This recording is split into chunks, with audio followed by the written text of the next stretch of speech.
Hello, hello. Good afternoon. Will you please take your seats?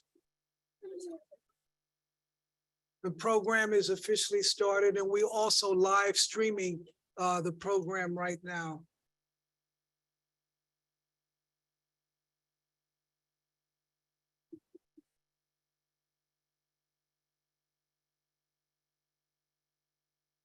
My name is Boza Rivers.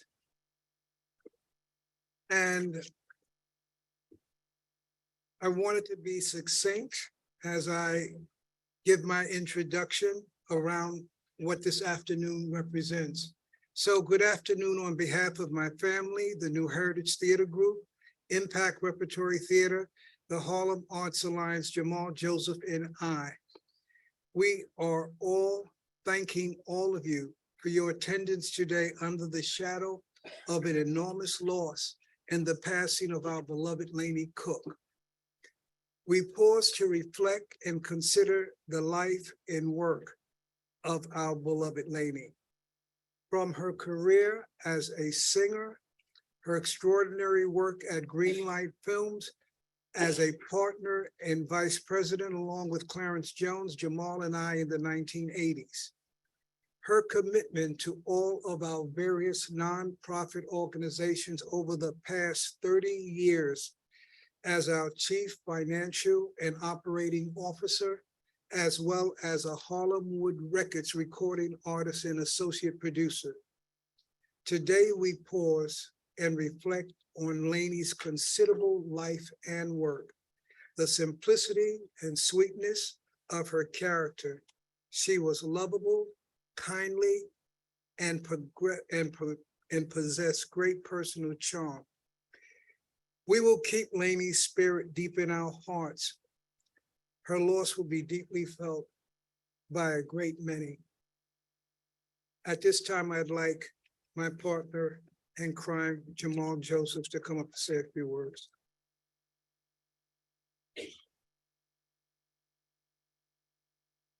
Thank you, Rosa. How's everyone? This is a celebration of life, so we're going to remember and we're going to celebrate a little bit. This is a beautiful chapel, beautiful place. I feel Lanie's spirit. We're going to welcome her spirit in a second, but this is cool. So I see Lainie was our bond between Black and Jewish culture, Asian culture. She was really that glue, right? But one of the things I'd be joking if Lainie was here, I was like, oh, I get it. See, Jewish people feed you first. Black people got to wait for the repast. So a round of applause to that. Also, if Lainie was here, she would want a proper introduction, right? She would want our spirit to be uplifted. You know, it's a tradition in many cultures, in First Nation culture, in African culture, to really celebrate, to laugh, to sing, to raise the spirit up. This is, if you've ever been to New Orleans or if you've seen a New Orleans funeral, right? Robin knows this, right, from jazz. They all said going to the cemetery, but coming back, there's that what line? The second line. And the second line, they're partying because they want the person who has transitioned to know it's okay. We got this. We're partying down here. You better go find the party up there. So in that spirit, I'm going to introduce Lainie Cooke as if she was coming on stage, and I sometimes had the pleasure to introduce her coming on stage. Let's give her spirit, because if you're here, you're invested in her spirit, around a strong welcome. Wait, let me do it right. Thank you for coming out this afternoon. The Jewish Plaza Memorial. It is with great honor and excitement that I bring to you the one, the fabulous, the incredible, the indomitable Lainie Cooke. Come on.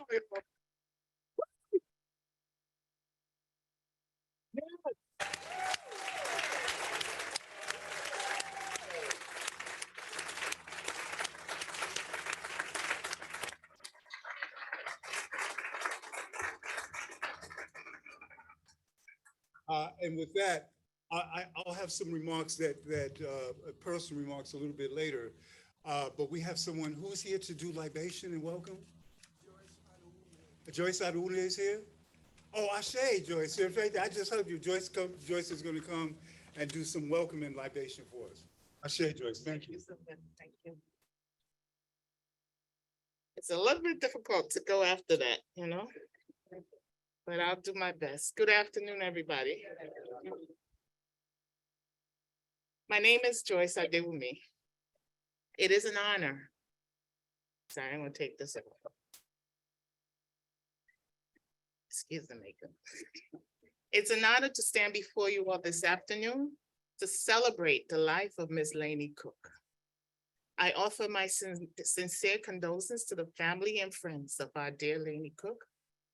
I, like many of the artists who came to seek assistance from Mr. Vosa Rivers, was treated to the warmth and generosity of Miss Cooke. I would pay my respect in an African traditional way.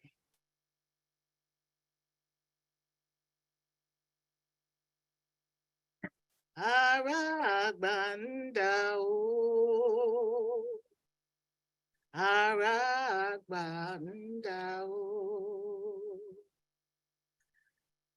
Bashebaiku, Aragbandao.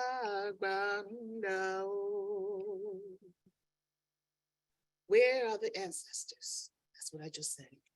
Where are our parents, our grandparents, our great-grandparents, our great-great-grand?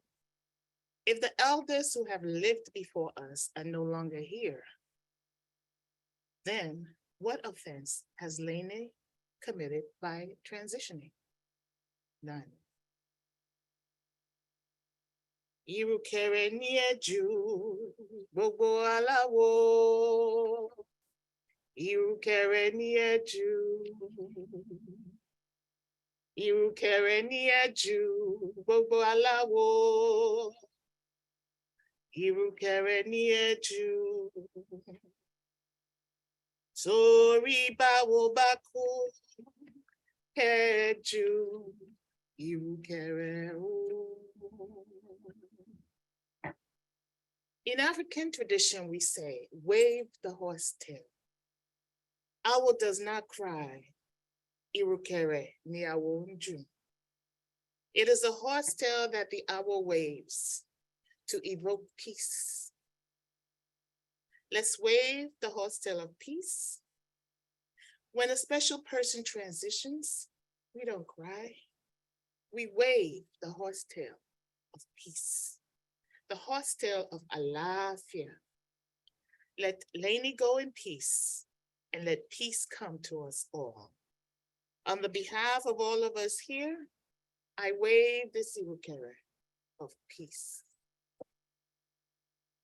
We pray that the way be clear for her journey. We pray that the ground be soft so that her journey will be easy. I employ the power of water for us and beg Mother Earth to be soft.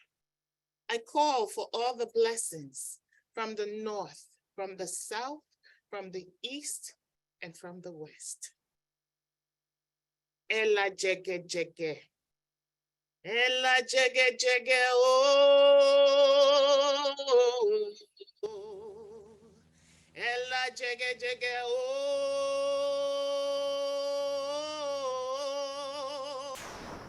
Ella jege jege oh.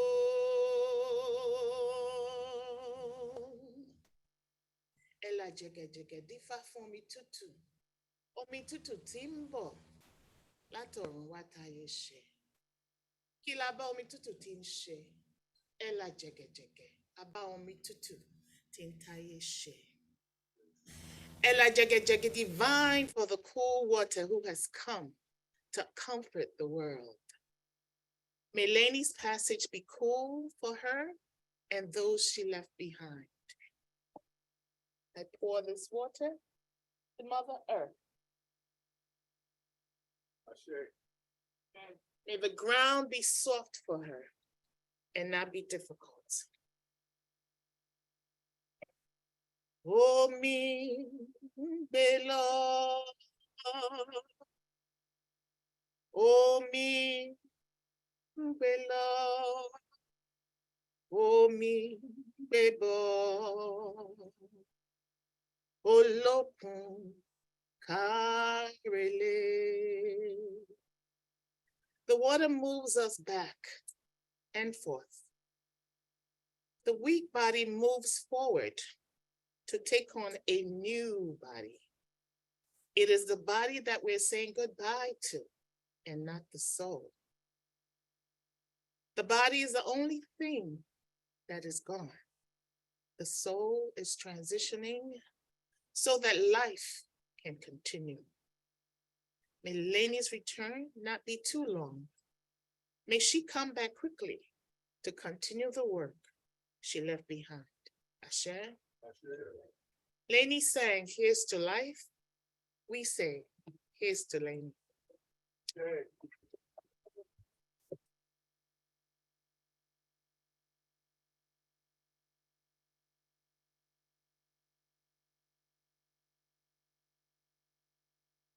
Thank you, Joyce. Alafia, Mojuba.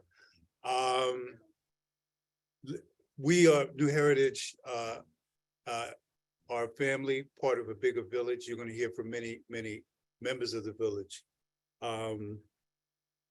to represent our remarks and thoughts from Impact Repertory Theater.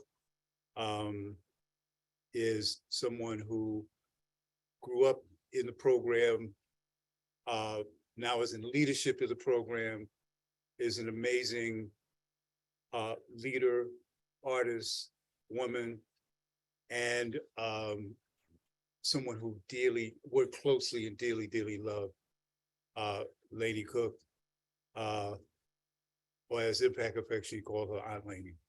Dietrich spoken.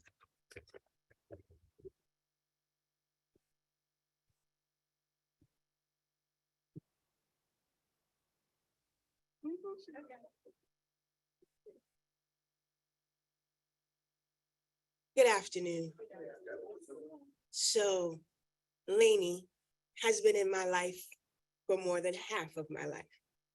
I joined Impact Repertory Theater when I was 15, and she's been in my life for over 20 years.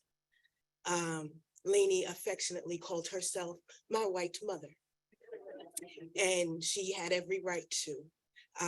I came up through Impact Repertory Theater, and at 15, she came in to teach a workshop. Now in my house was full of music, but Lainie introduced me to something that now is a strong force in my life today, and it's called jazz. And as a young person, you know, hearing new and different things may be a little bit uncomfortable with it, but Lainie made you love it. And, you know, to this day now, I'm listening to like Sarah Vaughan and John Coltrane, and me and Lainie's song was Bye Bye Blackbird. She was a phenomenal woman. She, like Jamal said, she was the bridge between our culture and the Jewish culture. And Impact had the great opportunity to partner with the Jewish Yiddish Theater. And that was one of the smiling points of her life. We were able to take some of Impact's material, if you know Impact, all of our material is original material, and make some of those songs and turn them into Yiddish. They were translated into Yiddish. And you know, the little fireball that she was, you would never think that fire can exist in such a small compartment. She was just a burst of energy and life, you know, here's to life. And she just got excited, you know, she just started moving, and it was just a joy to see how happy she was to see that her children and her legacy is still continuing to go forward and go on. Trying my hardest not to break down. So I spoke to Lainie the week that she transitioned. I was actually supposed to see her that Saturday. And she said, with all the feistiness in her, "You know what I told you have to do, right?" I said, "Yeah, Lainie, I know." One of the things as things started getting worse, you know, she kept me updated with everything. I had to start taking over some of her responsibilities. And that included some of the financial, you know. So writing checks is something that I will never see the same again. You know, keeping books, you know, QuickBooks. I don't know how she did it. She has New Heritage Theater, Impact Repertory Theater, Harlem Arts Alliance. She has J Tribe Productions and everything. None of our productions would have gotten done if it wasn't for Lainie. If she didn't keep the money, if she didn't keep the books, she kept us in line, you know. And I am very happy to have been one of the vessels that she poured into, as she poured into over 1,500 young people that came through Impact Repertory Theater. It was always a joy to see her walk into the office, you know, little Lainie. When she comes in, she had on jeans and she would put on her Impact hoodie. You know, the kids would love that. They was like, oh, you know, that's our Lainie. Because, you know, again, small ball of fire, and always full of life and energy and full of love. So if I was to think about what impact song Lainie used to carry her along, I would think she would say, excuse me, I'm choosing today. I'm finally free. I'm changing my life because happiness is in me. It's gonna be all right. You don't have to worry. Joy comes with the light, and now she's finally free. I'm happy because I choose to be. I live a life that I wanna see.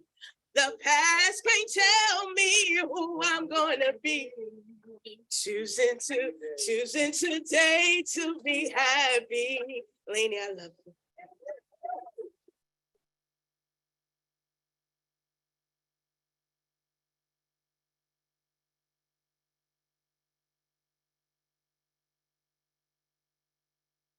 Lainie was an incredible singer, jazz singer. We had the privilege of interviewing Lainie and capturing her story. There'll be a film that we will have ready for a special screening next year about Lainie Cooke, and talking about her dream from being a little girl in Minneapolis, Minnesota, wanting to come to New York City and sing jazz, a dream that she realized, and much more. Her last performance was last year. Lainie had gotten a grant to do a show, and you know, once a year, Lainie would get a venue, we would come out, Lainie would get incredible musicians together, and we'd have a great evening celebrating Lainie, listening to her music. This time, we weren't able to do it. Lainie said, let's just record something we can stream. And I said, no, let's make a film. And we made a film in this wonderful sunlit apartment in a historical building on Edgecombe Avenue with an amazing music director. That was an incredible afternoon of music. And we'll also have that, that's the, you know, the through line of it.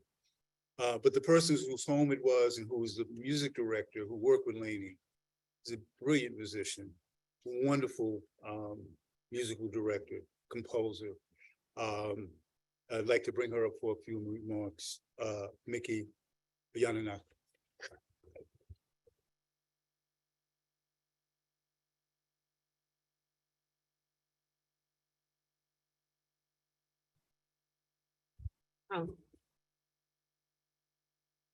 Good afternoon. My name is Miki Yamanaka. I play the piano, and I worked with Lainie for about last 5 years. I brought this flower for her because she loved pink, and she always sent me pictures of whatever shoes she bought, or Mickey, look, these are really cute shoes, and I bought, and like, it's so cute. Like, she was wearing this mask of pink, like super cute. So I thought about her, so I wanted to put it somewhere.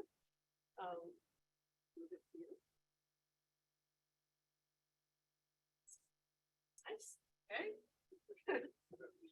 Okay, so now I just couldn't believe how soon it was that Lainie transitioned.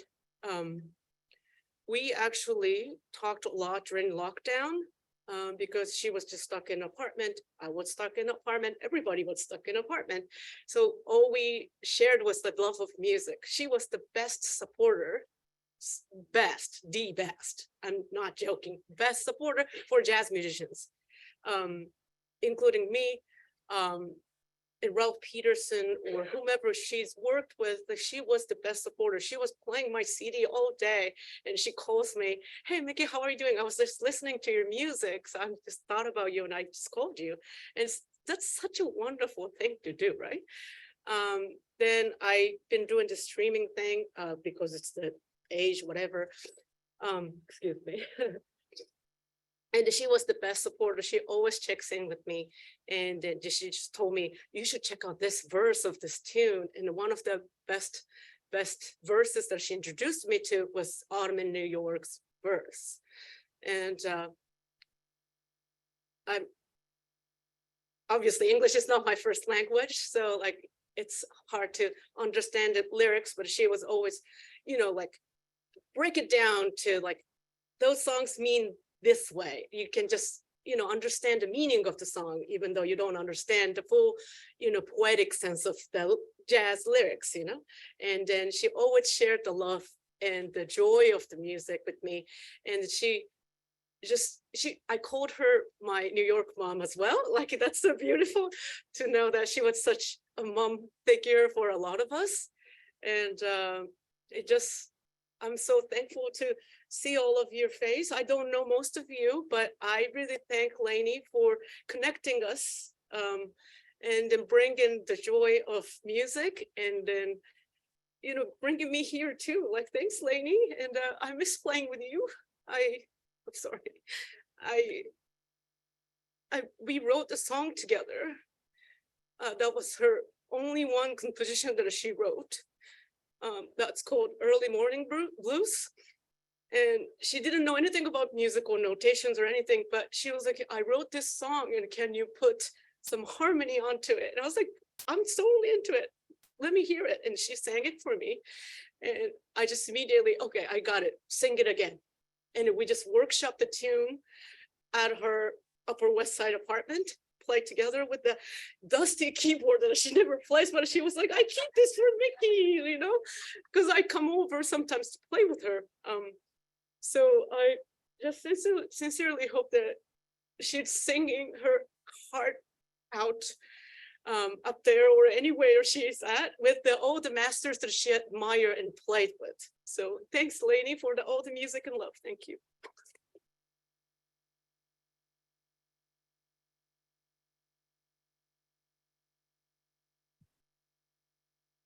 Another one of Lainie's close friends, who's here, and all of you are close because you're family, Jane Gennaro.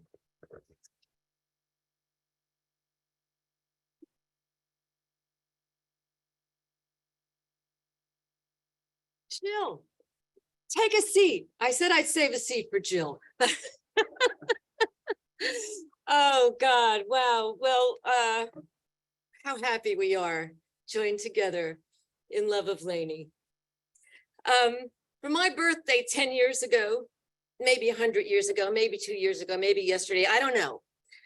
Elaine Katz, or Lainie Cooke, or Dumpling Girl, gave me a box the size of a board game. It could have been Monopoly or Risk or Clue. And on the cover was this very cool modern graphic. And I panicked. Oh God, please don't make this be a jigsaw puzzle. Because there's going to be all these pieces that want to fit together perfectly, and there's going to be 600 of them, or it's going to be countries I have to move around, and someone's going to be going, oh, there's Colonel Mustard, or it's going to be a board game or a puzzle. And I was like, Lainie, what are you thinking? It turned out that this was not a board game. It was a book, a graphic novel, and it was a box, and within it were all these stories that came in different formats. So there could be a pamphlet, or a big board game kind of thing, or comic books, or a golden book. And it all took place in a building where you saw all the tenants in their little lives in little panels. And Lainie always said to me, when I sing a song, I'm telling a story. And here she had given me this gorgeous gift full of many people's stories. And I knew Lainie, and I know so many of your stories because she talked about you. I mean, I know Mickey before I met Mickey. And of course, I know many of you because we had dinners and we were all together. But I knew you, Vosa, and I knew you, Jamal. And I knew the young Black Panther, you know, and there was the book. And Lainie's home was filled with books and stories and love.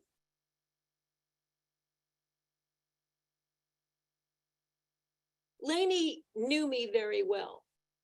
Lainie knew many of us very well. And I would say she didn't judge. She just kind of loved you. So Lainie knew that when you went out to a restaurant with me, I was going to be moving around the salt and pepper shakers. I was going to be like rearranging the flowers. I was going to be like moving the candle and whoops, waiter. And I have to say that whatever you did, however you were, Lainie had this, she just got a kick out of it. And she loved so many people. And she loved, I would say her greatest joy was playing with great musicians. So she, before I met her, oh, Mickey, oh, Ted Firth, oh, Ralph Peterson. I was like, Lainie, let me just stop you there. Ralph is an okay drummer, but he's no George. And she was like, George who? And I said, well, George, who was the drummer in my cousin Jimmy's band, The Dynamics, who at 12 years old, we went and watched George. And when George hit the cymbal, he winked at me. So I said to my sister and my cousin, the little girls watching, I said, I think George likes me. He winked at me. And my cousin Julie went, no, he likes me, he winked at me.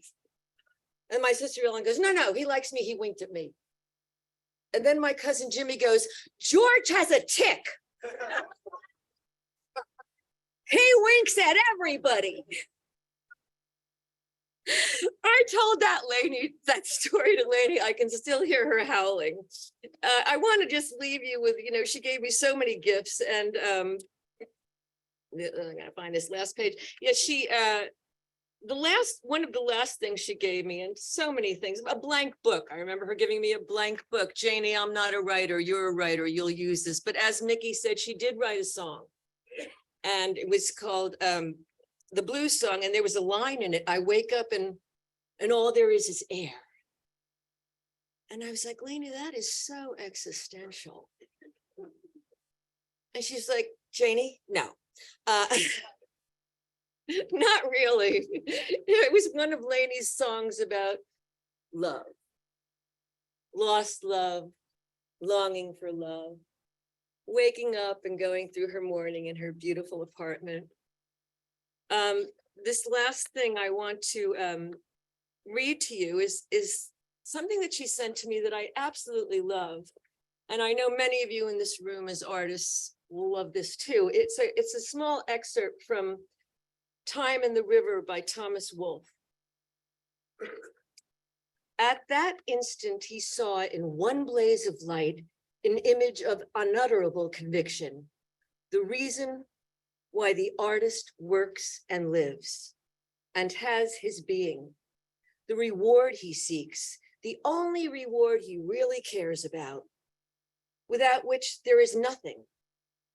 It is to share the spirits of mankind in nets of magic, to make his life prevail through his creation, to wreak the vision of his life, the rude and painful substance of his own experience into the congruence of blazing and enchanted images that are themselves the core of life, the essential pattern whence all things proceed, the kernel of eternity. Thank you.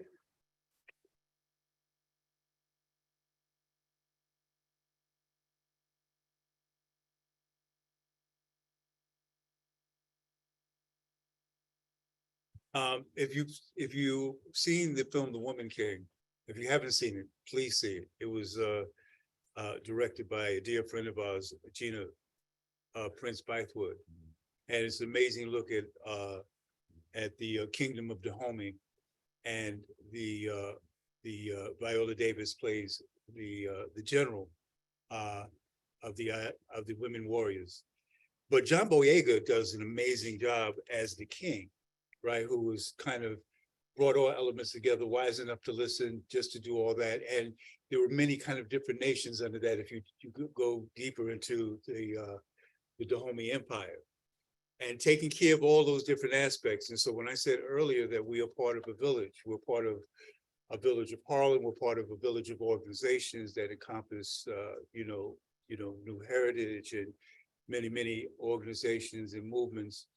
And someone that who represents that kind of wisdom and that kind of safety when you step through those walls of the village of Harlem, or anything that you come to him with, to find a way to nurture, to protect, to make sure that you're talking to other people, even when you don't think they should. In that spirit, I'd like to introduce Lloyd Williams.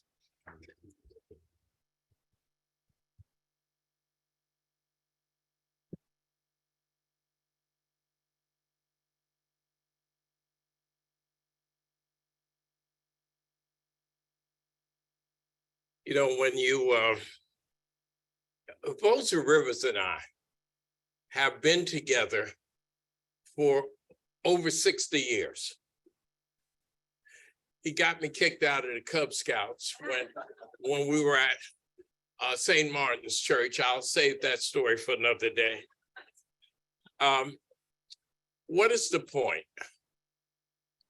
There is something called a Harlem state of mind. And oftentimes when we speak about it, it has so many dimensions that it's difficult sometimes to focus on what is it specifically. It is all of the above and more. So here's this Lainie. There are some people, name maybe Charlie Sutton or Temple Jane, maybe Linda Walton, maybe Deatrice, maybe the amazing Sharon. There are some people who, whenever you are in their presence, you know that you are with royalty. I reflect on Lainie, just look and read the words.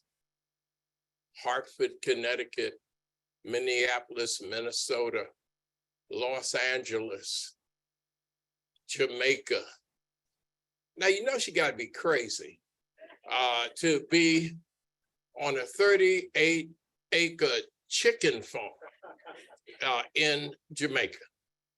Now, I gotta understand, I have the right to say that I'm from Jamaica. And I can tell you, Michael Flanagan, Vosa Rivers, Valerie, Sharon, and I were just a few weeks ago in Jamaica together. And Vosa was explaining about Lainie raising chickens. It's not that far from where we are. So let me just close by saying this.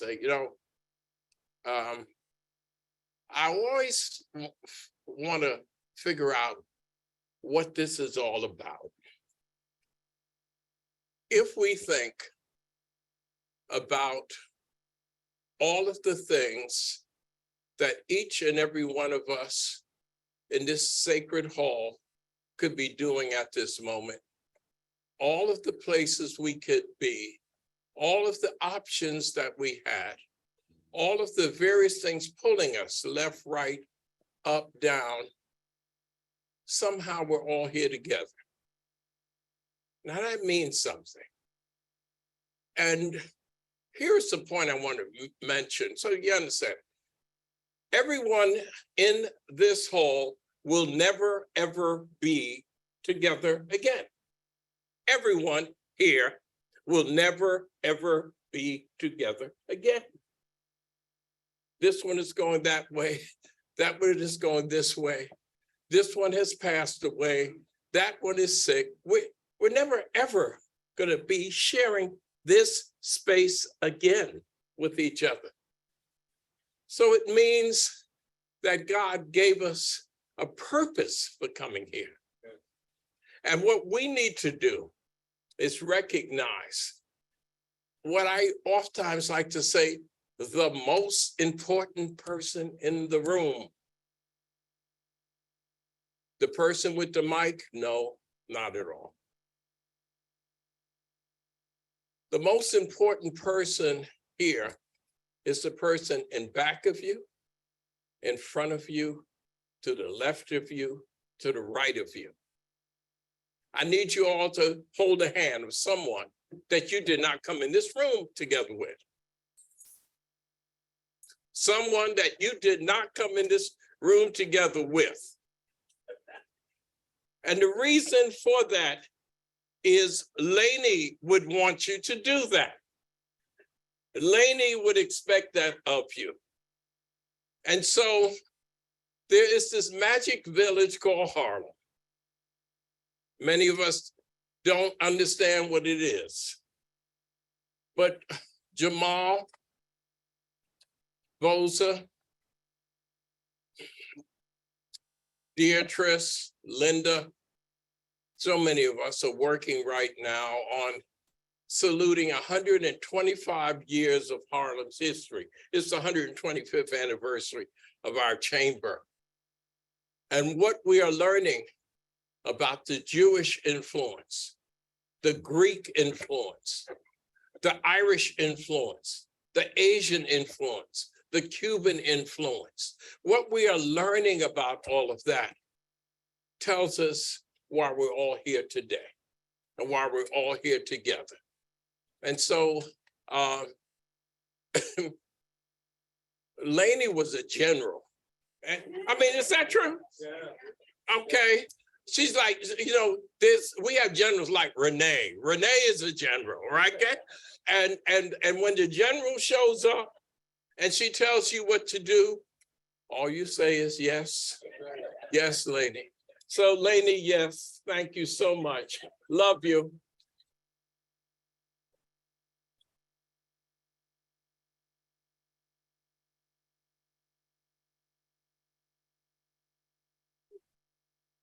Roberta, it's your turn.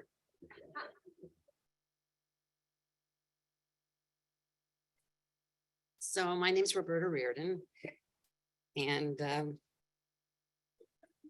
Lainie was a very, very, very dear friend. We met in 1998. We were both elected to the AFTRA local and national boards.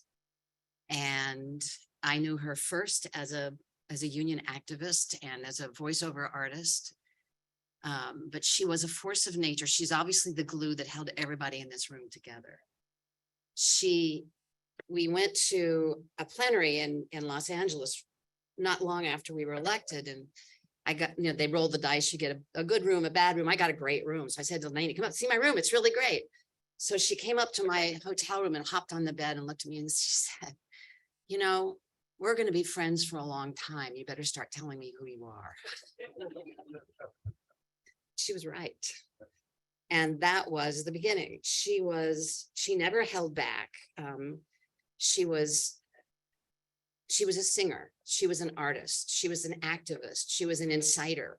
She was a gatherer. She was a Feldenkrais practitioner. She was a woman with so many interests and such a burning desire to be in the world, and not just in the normal conforming, I wear Brooks Brothers clothes and go to this club. She wouldn't have anything to do with that, but she wanted to explore the world. We were on a negotiating committee for the commercial contract, and a bunch of us went to a diner on 6th Avenue and 7th Avenue and 56th Street. And she was complaining, I don't want to go to a diner. There are like 8 of us. I mean, this always the same kind of food. I mean, it's this, I want something different. And I stupidly looked at the menu and I said, well, look, Lainie, they have blintzes.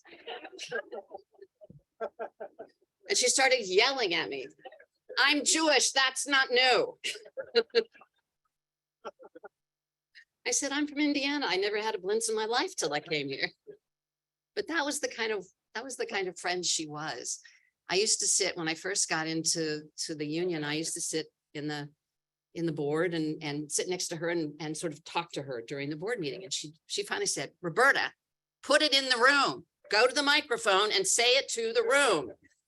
So I did. And that actually started a path for me that was very interesting, because I fell in love with leadership. And I fell in love with using that part of my brain. When I graduated from the Union Leadership Institute, Lainie was there. And when we negotiated contracts, Lainie was there. When we went on strike, Lainie was there. I have pictures of us walking in the New York City Labor Parade in pouring rain. Lainie was there. And she's been in every part of my life ever since we met. We had Christmases and Thanksgivings and 4th of Julys at Anne's house, and, you know, a lot of kitchen cabinet meetings around her kitchen table. But she was such a force and such a loving, warm, supportive, argumentative, pain in the ass person. And it just never, you know, we were when I was president of the local, we got into a disagreement, not a disagreement. We're discussing something in the board. And one of the new members went, oh my gosh, Lainie and Roberta are yelling at each other. I said, we're not yelling at each other. We're talking about something. But that was the kind of relationship we had. She was such an artist. To go see her sing. I had the great pleasure of working on a play with her once. It was a really weird devised play that we poured our poor little hearts into. It never went anywhere, but it was a great experience with her. And just to watch her go through this process was amazing. The last 3 years, because of the pandemic and my job, got very difficult, because I now work in Albany, and during the pandemic, I was just overwhelmed with crisis, and nobody was gathering, nobody was seeing anybody. And I did not realize, I told her the last week she was with us, I said, you know, I now realize how emotionally isolated I had become, because I had gotten so focused on the work that I had to do. And I almost lived in Albany for most of that time. And I didn't have any air left in my brain. And she would call me up and yell at me, why aren't you out? Why aren't you here? And the last couple of days of her life, I had the immense pleasure and privilege of just sitting alone with her in her bedroom, talking. And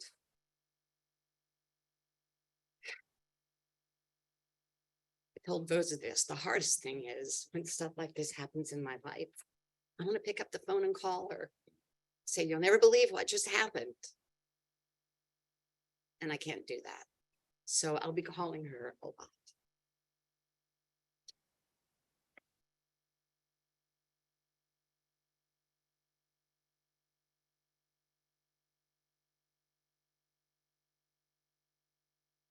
Jess Corman?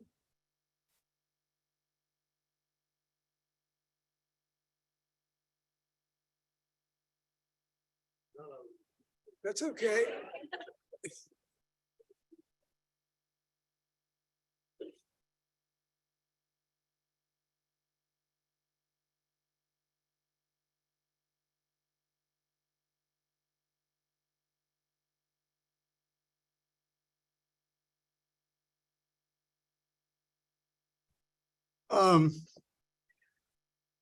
I knew Lainie a long time, but I didn't see her very much over the years. I met her back in the 1970s.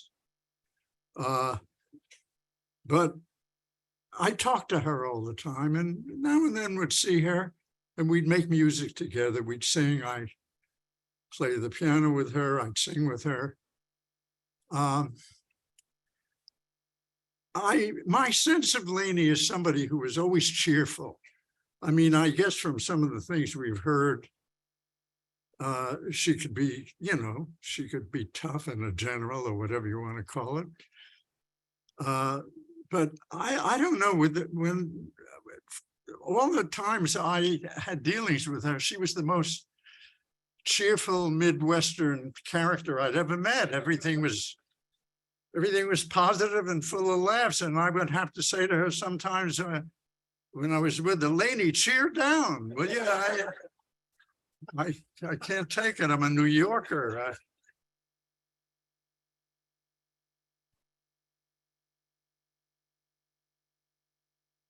But Lainie loved the songs. We both loved the same kind of songs. We were both into jazz. And I think songs for her were like dreams in a way. There was a longing, you know, somebody mentioned her love of Bye Bye Blackbird, the end of which is, you know, make my bed and light the light. I'll be home late tonight, Blackbird, goodbye. I mean, goodbye to all my troubles. I'm going to bed, I'm going to dream, is really what that's about. There's an old song. I'm going to sing it for you, if I may. And it's about dreams. And it's about nice people that you meet in your dreams. I've met so many nice people, some very, very, very nice people, but you meet the nicest people in your dreams. It's funny, but it's true. That's how I felt when I met you. And you're the nicest, paradisest thing I ever knew. I've looked the universe over, from wacky Nagasaki to Dover. And now it seems I love you more the more I know you, which only goes to show you, you meet the nicest people in your dreams. Yes, Lainie. Yeah. You meet the nicest people in your dreams.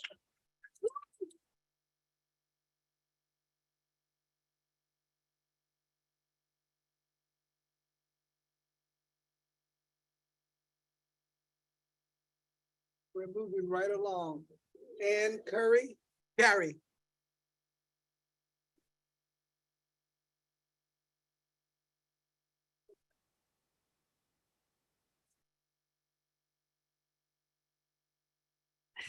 Hi, I'm Ann Carney.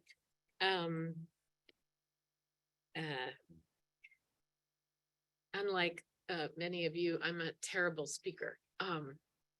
Not like all of you, I love our Lainie, and I wanted to honor her a little.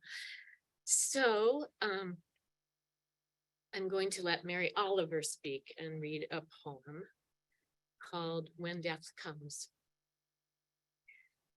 When death comes, like the hungry bear in autumn, when death comes and takes all the bright coins from his purse to buy me and snaps the purse shut, when death comes like the measles pox, when death comes like an iceberg between the shoulder blades,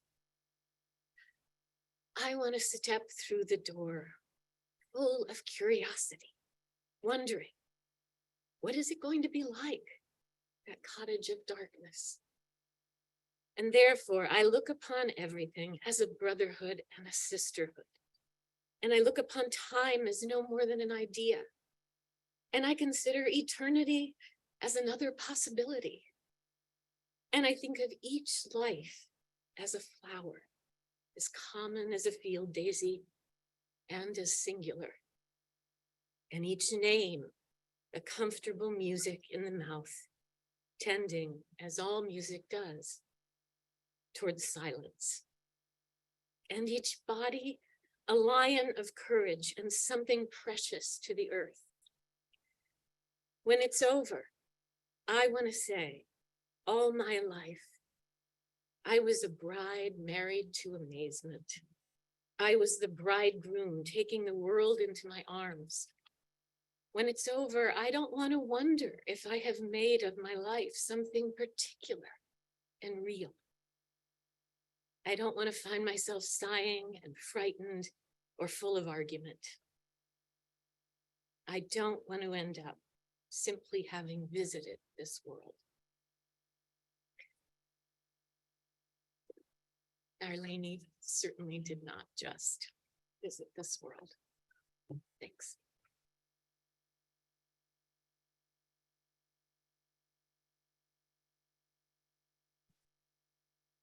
Mary Ann Conklin. Take your time.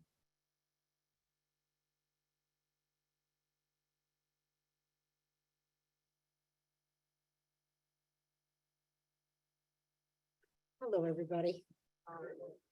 I didn't expect to speak today, but that never stopped me, did it, Lainie? My friendship with Lainie too began through union service in the late 90s. And similar to Roberta's story in the hotel room, mine was in a restaurant in Philadelphia. And I don't remember the name of the place, but it was all candlelight and it was an old chapel that they had turned into a restaurant. I hope it's still there. It was a beautiful, beautiful place. And we sat down and she said, "So, who are you?" I go, Jesus God, what am I auditioning for friendship here? What, so initially, of course, I did everything but slate and tried to present the best that I could of myself. And then that sort of went away right away. And I opened up to this woman who basically was a stranger to me. It was amazing to me. I told her shit I hadn't told myself. Honest to God, it was amazing. And this bond, this friendship, it just cemented right then and there. I have two stories for you. Again, union things. We were in Los Angeles at a meeting that went on far too long, as they usually did. And then we went out and drank far too much that we usually would, except for Lainie. I think I probably drank what she would have been drinking. And we got to we closed the bar. And so that didn't stop us. We decided that we would fill up the lobby. So we're sitting in the lobby and Lainie, all 4'10" of her, came up to me, looked up to me, one of the few people who could look up to me because I'm short too, looked up to me and said, "You're going home." I said, "Oh, hell." I sobered up immediately. Went right to my hotel room. And when Lainie told you to do something, you did it. It was a non-discussable. And you knew it was the right thing to do. Because she would temper things. She would just, she could just hone in on what you needed to hear at that moment. And so much of it was hopeful. So much of it was friendship, sisterhood. I'm an only child. And she was the sister I never had. She was the sister that most of you never had. And she was another sister, if some of you have been blessed with sisters. My last Lainie story, another union meeting, and probably from the night before being out too late. And we got there at what to me was dawn. It was just way too early to be anywhere for me. I don't do morning. And she comes up to me, looks up to me, takes her little thumbs, puts them on my cheeks and goes, "Blend, blend. Blend." Ever since then, I am so mindful and I laugh. I do. It's just one of the things that you just carry with you. And Lainie, I will keep blending. I promise. I miss you already, but I don't feel you're gone. An energy like that just doesn't go away. Your presence is in us, it's around us, you will always be with us. You were the shortest giant I have ever known. I love you, Lainie.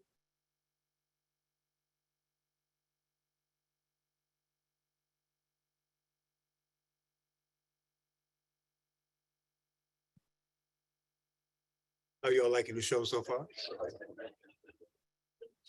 Her spirit is really here. Yes, Can I just say one thing? of course. I don't, many people don't know that they, Lainey's nickname around the union was Trotsky.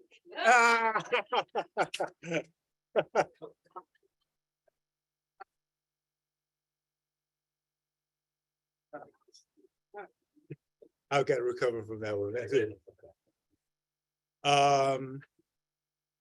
Michael Green's in the house.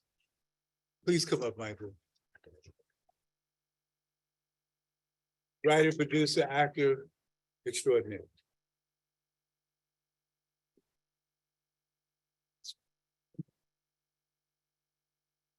Public service announcement. No one gets out alive. However, if there is ever a group of people worthy of exception, we would have to count Lainie Cooke among that number. I met Lainie, as many of us have, during the course of her working with Boza, being his right hand, doubling as his left. And if you're ever in a situation where you need someone to have your back, or someone who can just get it done.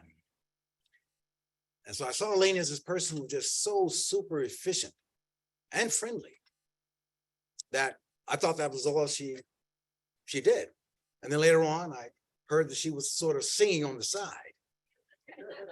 I said, wow, she's so fantastic in the office, being this super office executive manager, get everything done, yet she has time to go singing on the side and doing it quite well. Lainie just cut a CD. Wow. And another CD. She's going to be over here. She's over there. I say, wow. And then it's moments like this here, you come and you get a chance to read a bio and you see, wow, no, okay, this is fits. No, she was doing this. Wow. So now all the pieces come together. So you learn that she was this full, human being that started singing and living from an early age and brought it all forward. She's like that storm that just sort of just sweeps through town, just bringing all the moisture and other little floating winds, just all gets gathered up into the Lainie storm. And what a friendly storm it was. What a friendly storm Lainie is. And I had the pleasure of having her blow my way and sweep me up. And not only was she always very friendly when I came into the office, there are a few times that I've had personal problems, and Lainie would stop things long enough to let you know that it wasn't just business, that she could sometimes stop and make her interaction with you personal and actively show that she cares about you. So when Lainie's presence, you are that somebody. And it wasn't hard for her to make you believe that she cared about you, because she really did. She cared about people. And she loved life. When she's saying, here's to life, Lainie loved life. I used to think, wow, she could be so happy because she's white. But no. Lainie was genuinely a good person. And sometimes that just comes through, So I really appreciate Lainie, and my last interactions with her, of course, were through email. And in email, you don't know how somebody's doing. It's just Lainie was always right there. You send her an email and bam, she responds. On it all the time. And I gave you a level of comfort knowing that, well, Lainie's on it, she's got it, it's going to be taken care of. So I know, I feel what you feel, folks, of missing someone that efficient, someone that loyal, someone that dedicated, someone that competent, someone that always brings it in, always gets the horses and the cows into the barn before the rain. So we're here because we love Lainie. We're here because we're going to miss her. And here's to life. Here's to Lainie. Yeah.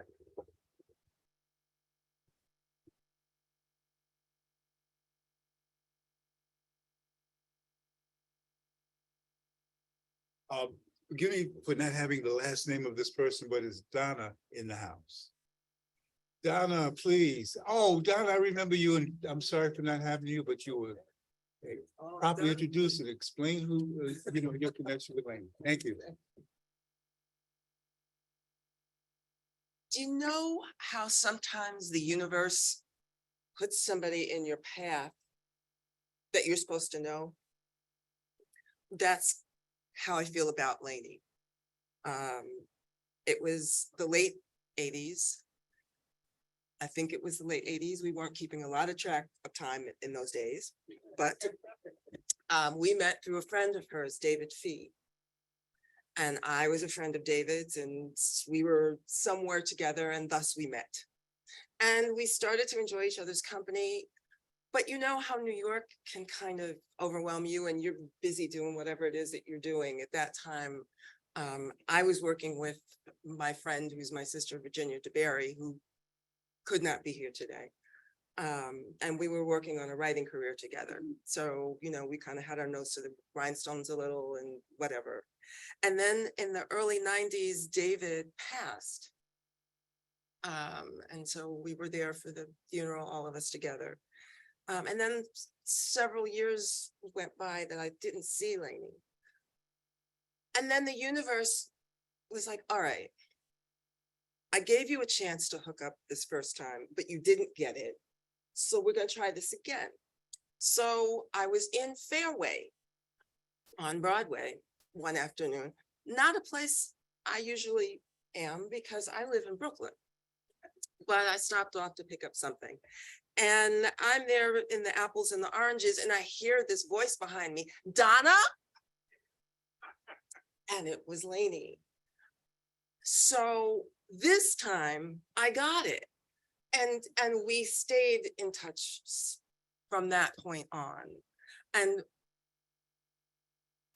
there are so many stories of being in that apartment talking or going to hear her music, all of the things we did. And Lainie was a tremendous supporter of what Virginia and I were doing. We were writing, we've written a bunch of novels together, and she was a supporter of that. And obviously this room is warm with people who know her from so many different places, but we all have that look, which I can see looking at you, of acknowledgement that you've had that feeling of what knowing Lainie is about, and that feeling will stay always. So it is a joy to have known her.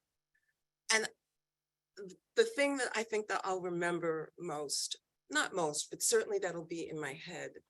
I'm a very auditory person. So I hear that wonderful sparkling sound of her singing voice. But accompanying that sound is the sound of the most raucous, boisterous laugh you have ever heard. And those sounds will always bring the warmth to my heart. That will always be Lainie.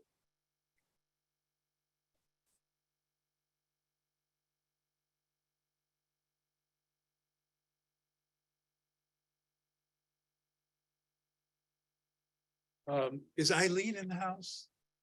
Eileen Peterson? No, there's a note. That's a really great note and a great story for Eileen Peterson, but Sharon, would you come help me read the note? I know, I'm a screenwriter, but I'm known from going off script. And Sharon was a dear, dear friend and part of a sister circle of friends of Lainie, and Sharon was there all throughout Lainie's struggle and throughout the end, and is a big reason that we are having the kind of celebration that we're having today. So I'll let you read this note from Eileen Okay. about sister friends and whatever you want to add. This note came from Eileen Peterson. She sent a text and asked me if I would read it to you. And it says, the note from Eileen: in the early 60s, New York City, there were three friends, Ted, Bob, Floyd. They married 3 girls, Lainie, Jill, and Eileen. The girls became women friends. In time, the 3 couples divorced. Lainie, Jill, and Eileen became and remained best friends into and after the 2000s. The guys passed and the girls remained best friends throughout it all, only interrupted by an east-west living separation. They cared, shared, and enjoyed the highly evolved love of friendship. We will miss you, Lainie. It's from Eileen.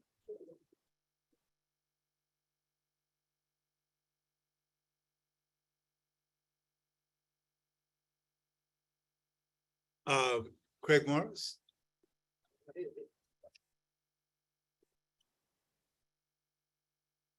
I walk in late and get put on the spot. Okay. Good evening, everyone.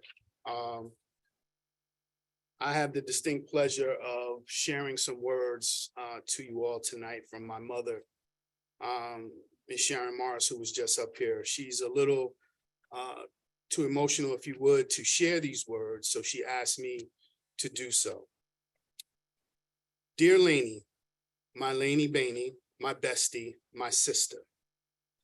Thank you for being my friend, travel companion, and my confidant. Known to my family as Auntie Lainie, you were loved intensely and knew all the family stories, including the ones about my 2 grand puppies. I will miss our daily telephone greetings to one another. Good morning, my sister. Lainie and I laughed a lot. We also shed a few tears, but through it all, she was a warrior. She sang through her chemo sessions and medical testing. On more than one occasion, she told me her intention was to celebrate her 90th birthday with a live performance. Her dream was to be the next Alberta Hunter. Lainie had style, grace, dignity, class, and a gigantic heart. But most of all, she had chutzpah. She was rapid fire witty with her one-liners, better known as Lainie-isms. On my last day with her, for some strange reason, the song "Thank You for Being My Friend" played on my phone. It is one of my favorite songs. So I hurried into her room, slid into bed beside her, and started playing with her curly hair. I told her what I had just heard and how appropriate I thought it was. And I started singing. At the end of the first verse, she turned to me and said, "Don't give up your day job."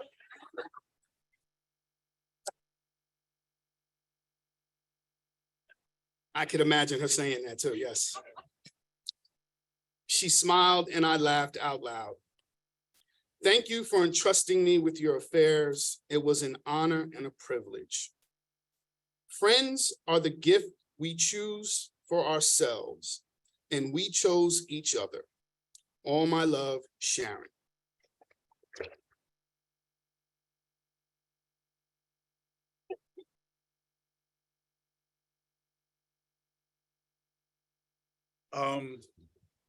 There's so many people in the room who were influenced by Lainie's life, and a lot of the young people from Impact Repertory Theater, from the bomb shelter, from other programs that we had. So if all of those members could just come up and help me close it out just for a second, we're going to get ready for that song too.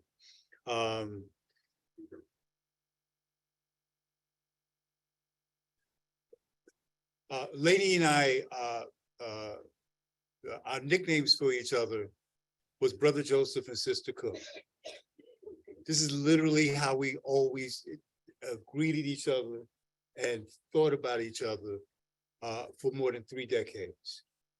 Lainie had that spirit, and we said it as family. We said it as people greet each other in the movement, and we said it to inspire, to hold each other up, to get the work done. many of my early screenplays would not have been done without Lainie. As I was trying to figure out the time and all of the juggling, we had a standing date wherever we had a project that I would go by her wonderful sunny apartment and sit on Sundays, literally from noon until it got dark.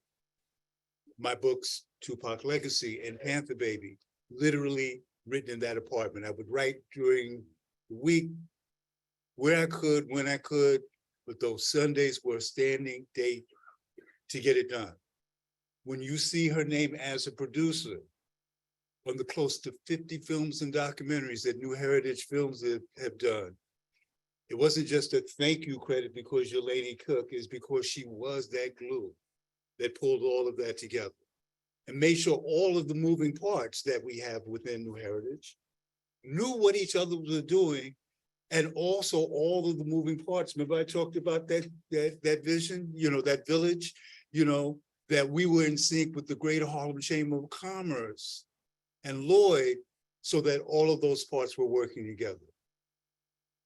Up until she passed, she was making sure. There's a play that Vosa and I will be presenting, a one-man show. I directed it at the Long Wharf last year, and Lainie said, why isn't New Heritage doing this in Harlem? Lainie will get that production up.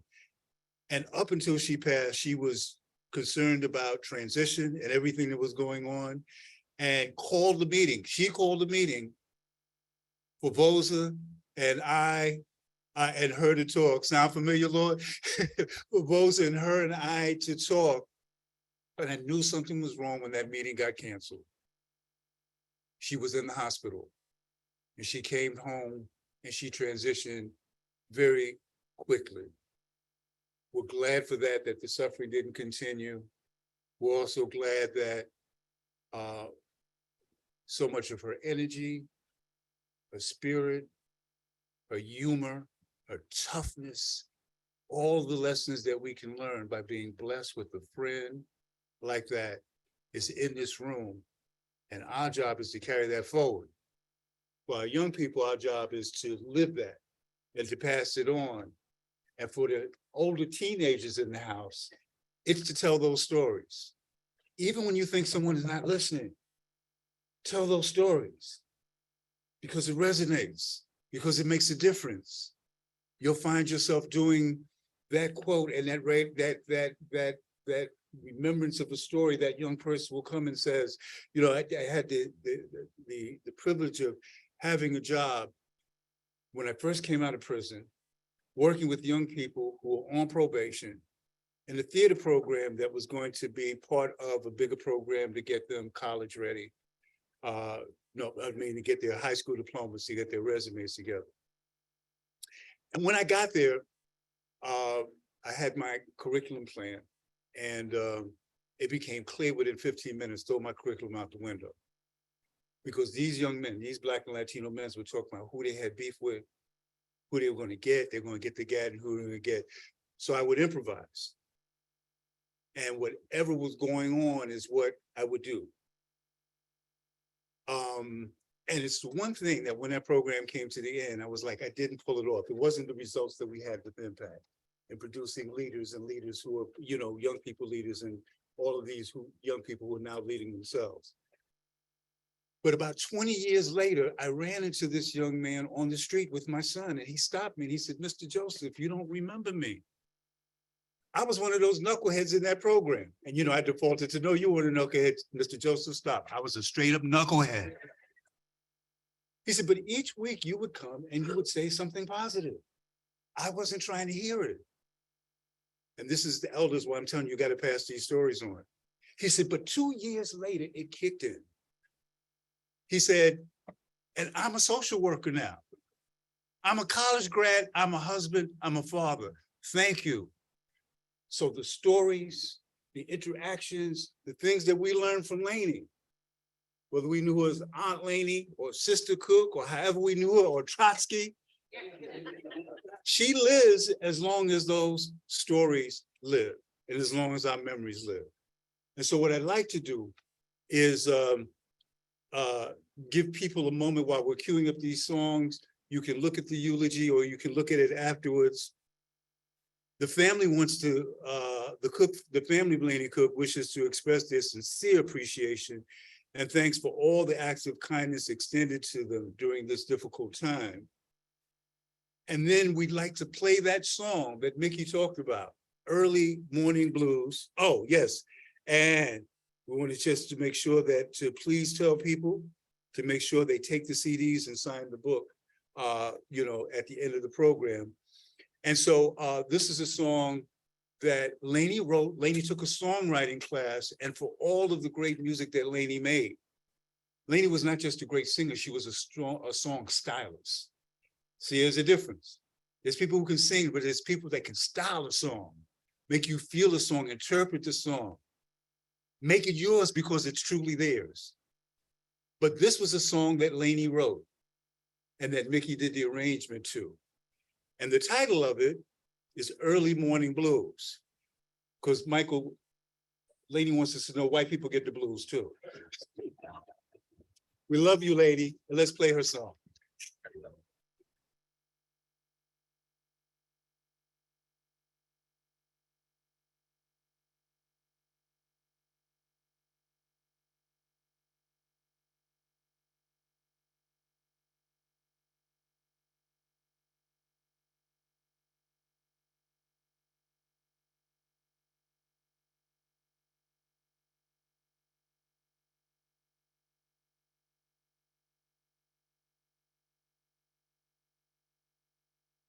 Song Early Morning Blues. And it just means really and truly, it just means a lot to me to be able to do it with all of you and what I know you bring to it. So thank you, thank you, thank you. And thank you, Mickey, for taking my my singing of it and putting it down on paper. Appreciate that. All right, okay. That's you, I'll go. Two.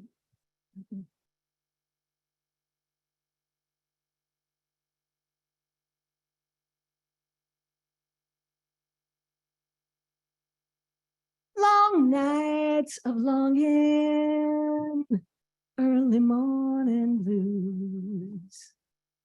Wake up to find nothing there but air. Time was this bed, had no room to spare. But now there ain't nothing there but air. Heavy rain coming down, a misty city all around. Oh, quiet, baby, it's so quiet. Time to get out of bed, a time to go get myself fed. Time to get some coffee. Time to listen to my heart. Time to listen to my dreams. Time is short, I gotta start. Can't worry about a lover, can't worry about another, can't worry how it all turns out. Strange to explore places I have been before. Getting free is something I know how to do. I just gotta find that door again. Gotta want something more again. Gotta want it without you.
listen to that voice that says I always have a choice. Time to make my life without you. Thank you for reminding me my life is beautiful, you see, and I'm the only one. I'm the only one, and I'm the only one I need. Yeah, I'm the only one. I'm the only one. I'm the only one I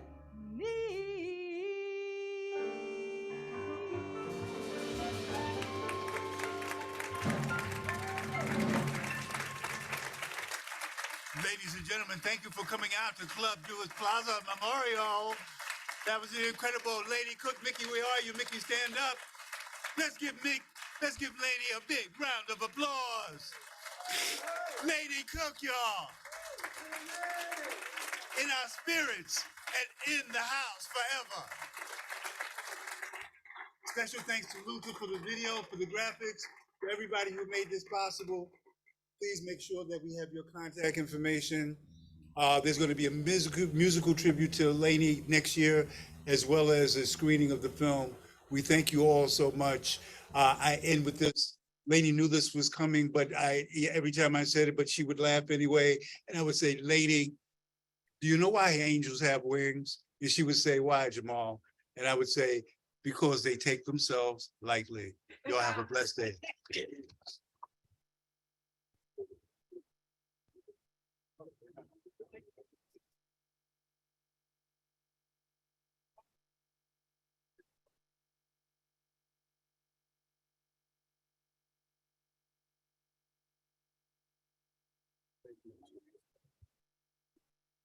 Please grab some snacks, grab some food.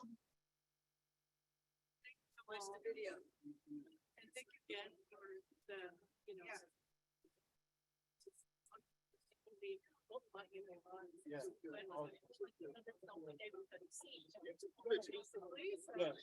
And I watched it, watched it, and I watched my drummer. He said,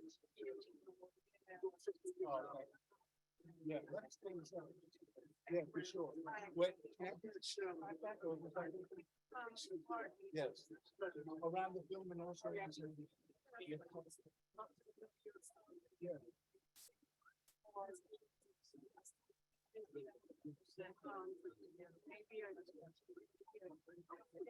Oh, fantastic. Okay, I'll send you all my stuff.